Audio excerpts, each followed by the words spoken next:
Page number 65 പാഠം 5 2 ചിത്രങ്ങൾ തന്നിട്ടുണ്ട്. നമുക്ക് നോക്കാം. ആദ്യത്തെ ചിത്രം ചക്ക, രണ്ടാമത്തെ ചിത്രം ചായ.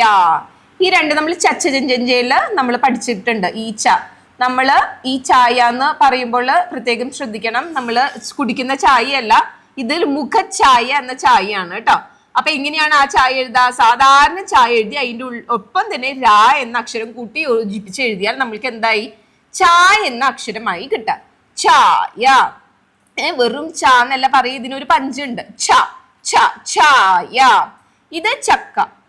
വെറും കായല്ല. വെറും കായാണെങ്കിൽ നമ്മൾ ചക്ക എന്നാണ് വായിക്കുക. കൂട്ടക്ഷരം വരുമ്പോൾ ചക്ക.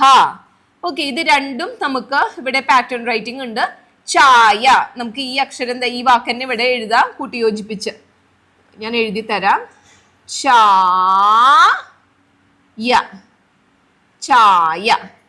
ഇവിടെ നമുക്ക് എഴുതാം. ഈ വാക്കന്നെ ഇവിടെ എടുത്തെഴുതാം. ചാടി. ചാടി. ചാ വെച്ചിട്ട് സാധാരണ ചാ ഉപയോഗിച്ച് എഴുതുന്ന ഒരു വാക്കാണ് ചാടി. നമുക്ക് എഴുതാം. ചാ എഴുതിയിട്ട് ദീർഘമിട്ടാൽ ചായി. ഡാ എഴുതിയിട്ട് ഈര ചിഹ്നം എഴുതിയാൽ ഡി ആയി. അപ്പോൾ ചാടി. അടുത്തതായിട്ട് വായിച്ച് രസിക്കാം. ഇവിടെ എന്താണ് എഴുതിയിട്ടുള്ളത്?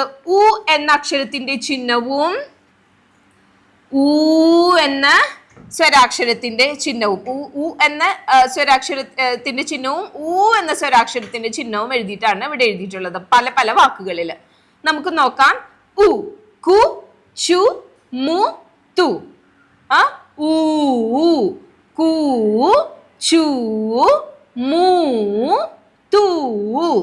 അതായത് കുക്കു, ചുചു, മു, മു, തു, തു. ഇത് ചിഹ്നങ്ങൾ വെച്ച് എഴുതിയിട്ടുള്ള അക്ഷരങ്ങളാണ്. കുനിപ്പും ഇരട്ട കുനിപ്പും വെച്ച് എഴുതിയിട്ടുള്ള വാക്കുകളാണ് നമ്മളിപ്പോൾ കണ്ടത്. അടുത്തതായിട്ട് പൂച്ചക്കുഞ്ഞ്. പൂച്ചക്കുഞ്ഞിന് ഒരു പൂച്ചക്കുഞ്ഞിന്റെ പടം കൊടുത്തിട്ടുണ്ട്. അതിൻ്റെ അടുത്തായിട്ട് ഒരു ഗാനം, ഒരു പാട്ടാണ് എഴുതിയിട്ടുള്ളത്. നമുക്ക് വായിക്കാം.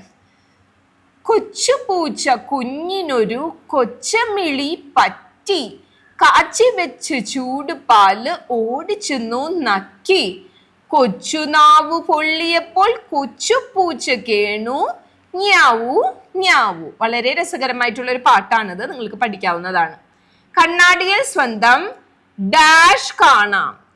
കണ്ണാടിയിൽ നമ്മുടെ എന്താണ് കാണാം? നമ്മുടെ പ്രതിരൂപം അല്ലെ, നമ്മുടെ പ്രതിബിംബമാണ് കാണുന്നത്. അതിനെന്താണ് പറയുക? ചായ. നമ്മൾ കുടിക്കുന്ന ചായ അല്ല, പ്രത്യേകം ശ്രദ്ധിക്കണം.